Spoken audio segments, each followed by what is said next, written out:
Hi everyone, it's Maria from J'adore la Papier. Welcome back to my channel, and if you're new, thanks for visiting.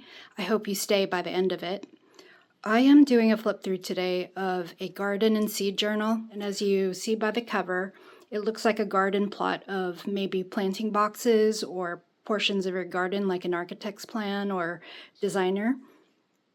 And this is actually a woven piece of fabric that Sigita from Sigita's Coffee Stains made, and I've been saving it for 2 years just for this project. It has a companion called the Seed Notes. The reason I do that is so that you could keep most of your seeds in a separate pocketbook that can actually come out to the garden with you. I did do some hand stitching, so it's a little wobbly, but the reason it's a little wobbly and pretty grungy looking is because this is the 1920s coin bag that people used to use during the Great Depression to carry their things. So this was a bag that was this long. This was the top and bottom, and they would just put their belongings in there, and sad story, but I want to give it a new life. So it has the Strathmore drawing paper in here, and this is where I put, a couple of little extra bits on the edges just so you could actually, turn the pages, because this lovely paper, it's a little harder to find out or figure out if you have one or two. But anyway, this really is meant to be able to go out in the garden if, it doesn't have to be too precious. The most precious on here are these little French beads that I got from Sarah, Crafty Paper Bits, on one of her journals. She put some extra beads on there for me to use, so that was sweet of her. So this is just something, where you could sketch, take notes, and then put in the pockets front and back your actual seeds. This journal will come with this, plus seeds for the lettuce and the tomatoes, because I love tomatoes personally. I have a neighbor up in Seattle who just grows, I think, 30 containers of tomatoes, so I'm missing out on all the sampling, but that's a different story. So the journal itself, it's bound traditionally, it's not full of ephemera, because it's really meant and actually designed as a perpetual journal. Of course, you could use it as any type of journal, sketchbook, notes, art journal, because you'll see that I do include some art in here, just enough to inspire you. It has the French link plus Coptic stitch. I did use a little bit of paper and fabric instead of muslin on the spine, just because I love that look. And truth be told, I can't find my muslin in my storage. The book itself is from 1914, so it's definitely antique. I did have to cover up the inside writing, but I did take a picture. It was sweet, because I think the kid who owned it gave it to his daughter. So the original book cover itself was just over 5 inches by just about 7.5 inches tall, and with the pages sticking out, it's just about 9 pages tall and 6 inches wide. The spine is 2 inches. So again, I designed it so that it has room to add papers of your choice, especially if you're going to use it as a perpetual sketch journal, meaning it could take you years to sketch things through it. But basically, it's a way for you to document what you're putting in your garden, what seeds you need to plant. So it could be divided into 3 different sections if you want, not just, veggies and herbs and flowers, or you could divide it seasonally, spring, summer, fall, so that you could document when seeds need to be sowed. Also see on my desk actual flowers from my mom's garden. I need to document what's in her garden too, especially if she's about to sell her house. So we have some Russian sage. She has basically the whole property is covered in big leaf hydrangea and limelight hydrangeas. It's I think what sold the house ultimately is that garden. Anyway, so I'm excited about this one. So this might be the fastest flip through that I'll be able to do. So the pages are mostly avocado dyed, coffee stained, but anytime there's an avocado dyed or coffee stained page, I do put 3 or 4 different types of papers in here so you could actually sketch and use it as a perpetual journal, meaning if you just use your pencil and or your ink pens to sketch and not too much color, that's perfectly okay, and you want smooth pages for that. But if you want to do a little bit of color watercolor, for example, I do use the Strathmore drawing paper, which you've seen possibly in my past projects. It does really work well with watercolor. Your pages get a little crunchy, but I love that. So front pocket, I was going to put a quote here that said, plant a seed, feed a soul. But instead I gave you some carrots to plant for the fall. And then this is Bee's Choice Dahlias. There's 500 seeds in here. And if you know her, and if you have her book, you already know how marvelous her farm is up here in Washington State. And once a year she does a seed sale, once a year. So you have to get on a wait list so you could be notified, and then she opens it up, and because she is actually harvesting seeds from her own garden, from her own farm, that's it. Once it's sold out, that's sold out till the next year. I think this right here, if you only plant one thing this year, I ask that you plant this and send me pictures, because at my mom's new house, she'll have a container garden, I think, and a few plants, but not enough necessarily to start dahlia. And because it's too perfect, and because I don't have time and we're moving, I decided to put this cross stitch or embroidery kit, which looks like her. I mean, really, it comes with the actual design. It comes with all the threads you need. It also comes with the hoop and some instructions. So front here, eco-dyed fabrics and the coffee stain papers, and then of course the French fabrics and the Japanese and vintage fabric. This is a fabric cottage, so I did include some art. Not just maybe a greenhouse or a she shed, where you're doing a lot of your gardening and seed dividing. And then a page of a vintage garden design. So these are actual plans, and I went ahead and bound it in. So there's over 116 pages bound into the booklet, into the book, plus tip-ins. So the tip-ins will be extra pages, and plus extra watercolor and or art paper. You know, for example, here's coffee stained ledger paper. You can sketch on it, and the watercolor didn't work so well. This was actually ink spill. And when I saw it, I don't know, I saw a flower when I saw the 3 dots of ink spill, my acrylic inks. And I wanted to do a lily. Coffee stain, you'll see I layered a lot of drawing paper and or ink pen paper. What is it? The Canson pen and ink, because that's nice and smooth. And, you know, if you only do pen and ink, it's perfect. And then a lot of vintage and or antique French pages that I flipped over and glued down, so that if you're on this one is the cabbage dyed pages, the blues that were out in the storm. They're pretty wrinkly, and then after I pasted some of the French pages on there, because they are thinner, it's retained that wrinkle. My little fabric mushroom, because in the wintertime, of course, we have here in the Northwest mushrooms everywhere, mushrooms galore.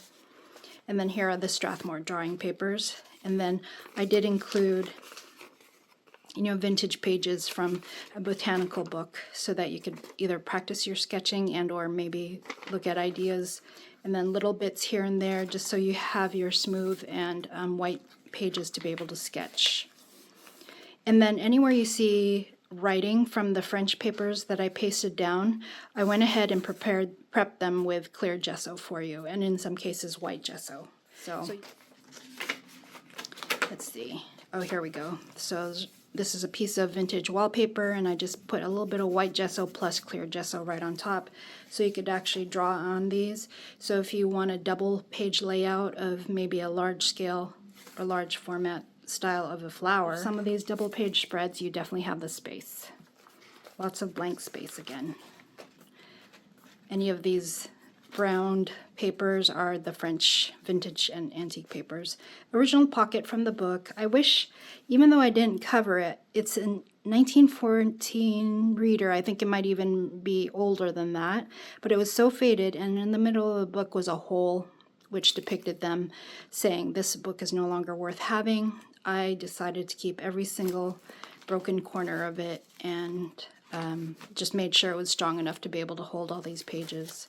So this is the original, well, updated but original to the book library card holder, and it looks like the last time this was checked out was 1990. So, but that doesn't make sense either, so I don't know what that is. But you could see it was used by 6th and 7th graders. That was sweet. And then here are the cabbage, not cabbage, but the avocado pit dyed that I made using the newsprint papers, which are a thicker, heavy-duty newsprint, so they're not your typical newspaper. And then I laid it, because it was pretty crunchy, out with the Strathmore drying, and then showed you a couple of examples. And I was actually following a session, a Facebook session with Laura Gastinger, and I'm going to go ahead and flash her book up here, because I want to be able to draw one day like her, even though I'm really into the abstract art lately. Actually, I'm into all art. I'm not opposed to learning something new. Some original garden design plans, or a piece of. You'll see birds, flowers, and leaves in here. These sketch pages, practicing how to sketch, I left some of them raw, but then some of them with papers, just so that you could practice some of the spacing, because the grid comes in handy sometimes. You'll see some more vintage fabrics from Sigita, and anytime I add my sketches in here, I'm trying to use smaller or draw smaller format. So of course in the springtime you have lots of dandelions in the garden, but it's still beautiful, I think. And then I just put French bits and or the sketchbook pages in there. Flip things over if they had writing on front side, for example. And then these are, if they're smoother and white, they're going to be the pen and ink by Canson papers. So I prepped a few sizes for you, so that if you don't like drawing on these coffee stain papers, you could actually just go ahead and draw on your smoother white papers. And here are those helpful grids, and this is me playing and showing you how you could use some of the grids just to practice some of the details. This is the big leaf hydrangea, but giant blooms, gigantic. So that's one bloom, and there's my hand right there. So our hydrangeas have been healthy for years. I mean, they've been in my mom's garden for over 20 years, and every year people just stop. So I have to document and make copies for my mom to make sketches for her. So this is how you can do a perpetual journal, since this isn't all white, a typical white empty journal. Take your bits that I've provided for you and just lay them out, and then practice on some of the pages.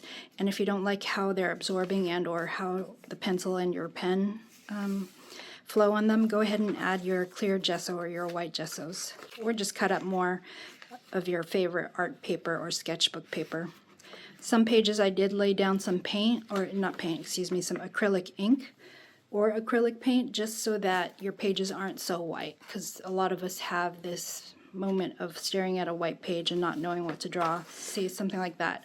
So unless you're prepared and you have your specimen, this is a little bit of Russian sage from my mom's garden, and it smells so good. Pictures work too, but for me, I'm very detailed. I need a magnifying glass. I want to look closely, because in abstract art and my loose sumi ink sketches, I have no problem being able to take liberties when I sketch. But for your botanical gardens or your perpetual journals, it might need a little more detail. So book pages like this. Oops, now I have Russian sage flowers. Oh, it smells so good. If you had smell-o-vision, this room would smell incredible. Even though you don't see it, we have limelight hydrangeas that are so pretty, and the scent is beautiful as well. So it just helps to have a little bit of something, acrylic paint, just to either spark your idea or give you, some boundaries to work around. Or in my case, when I drop ink, I see images, and that usually sparks my idea. This is your second shed, and again, it's Sigita's weathered and stained and sewn fabrics, and there's just something about a shed. I don't know if you've ever read the magazine In Her Garden. Ta-da! Here's the inspiration. This is actually a house, not just a shed. But look how sweet, that little patio. So this is my version, abstract version of this house. Spring, no wait, does it say? Yeah, spring 2026 issue. And then anytime there's these rust pages, rust eco-dyed pages, I went ahead and put the Strathmore in there, so you have more drawing room.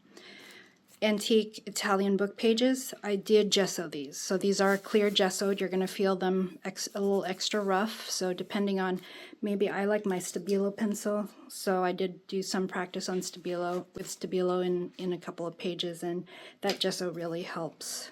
Or if you're using your pastels and not just pencil or not just ink pen. Antique book page, also from this Italian book from the 1700s. You know, flanked by modern art paper. And some of this house plan, I think this one here, this is actually a vintage house plan, and I actually practiced sketching on here just to see how well it would do if I use these as pages. Here it is. So this is the same plan that I just showed you. Pretty thin, and I dipped some pencil, and then I did some acrylic ink in the background so you could see silhouettes of the flowers, but not too much of the handwriting. And there's my pencil sketch of my favorite flower, which is a giant Chinese orange poppy.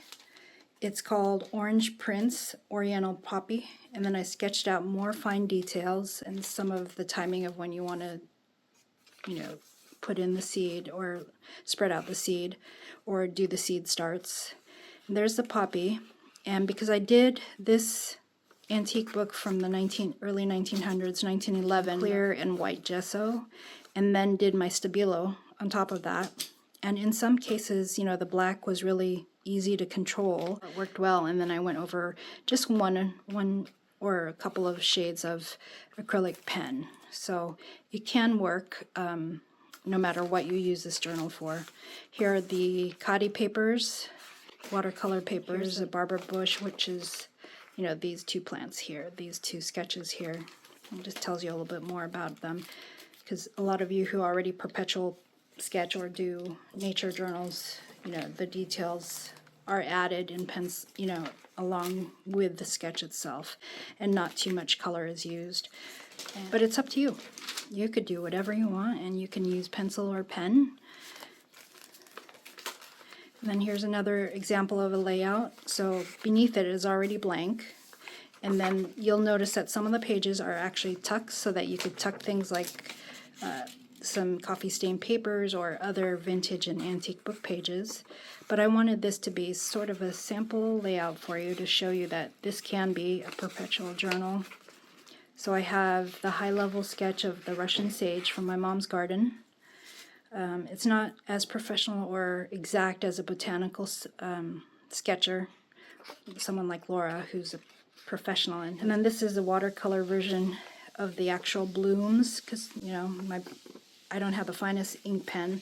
Watercolor works, and this is the Cadi paper. And it shows some of the fine detail, the fuzzing around the actual petals and the fuzz, prickly fuzz all over the base of the flower, and then along the stem as well.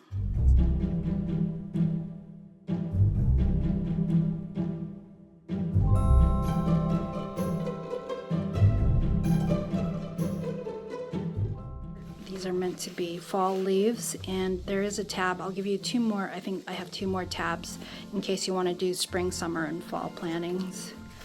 And then I just did that as a little flip window. And then this is your first day cover, September 1971. That's a good year. And then that's the stamp of the first day cover, and it's so perfectly fall. Here's an example. There was an image up front from the botanical book page. I tried to do my best with detailing using a fountain pen on the Cadi watercolor paper. I just have a black Sumi ink in there. So details are a little, you know, harder to get, so I understand now why Laura uses a .003 micron pen, which I've never used because it's so fine, but that's kind of fun to see in a book. You'll see some stains from the next side, because I did some watercolor and clear gesso on this side just to create your grid, so you can, you know, do some loose sketching or detailed sketching, and then this is your smooth Strathmore drawing paper on this side, plus the avocado pit, plus a few mishaps of my acrylic inks dripping everywhere.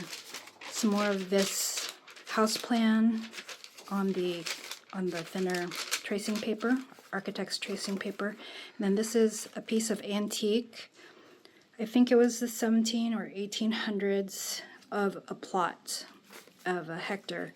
And I took half of it and kept half of it because I have that second garden journal that I'll be making, which is going to be a tea garden, so any tea plants. And that one will have both sketches and more fabric art in it. And look at all these amazing stains on there. Not one came from me. It's beautiful. I wish I had another one, so I would sketch all over that one. So a lot of these pages I did flips or tip-ins just so you could expand it to 3 pages, so that if you have one type of flower or one type of plant and you want to get different details and sketch it out, you know, you have the space to be able to spread out on a table to do that.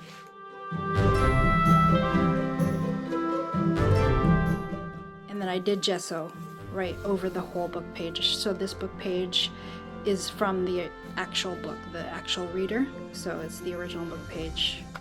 And then I put clear and white gesso right over it. So it actually feels pretty good.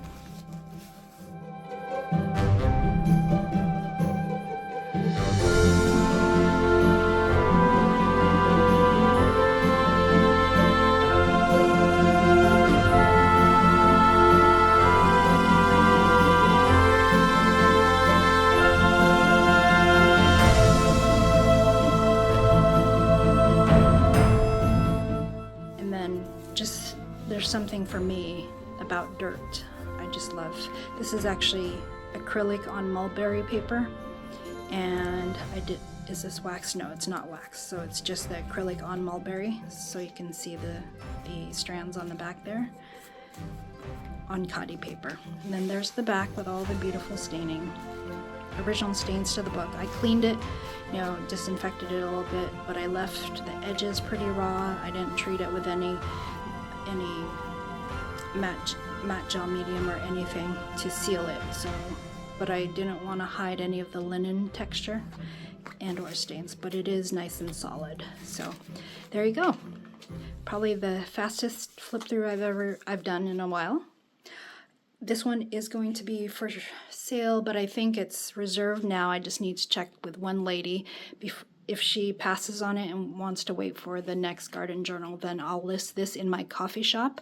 So for those who have been asking, I always put links to other videos, products in the main description. Anyway, I hope you enjoyed that, and thanks for letting me share. And I will be back soon, hopefully within the next week, with that second tea garden journal flip through. Take care.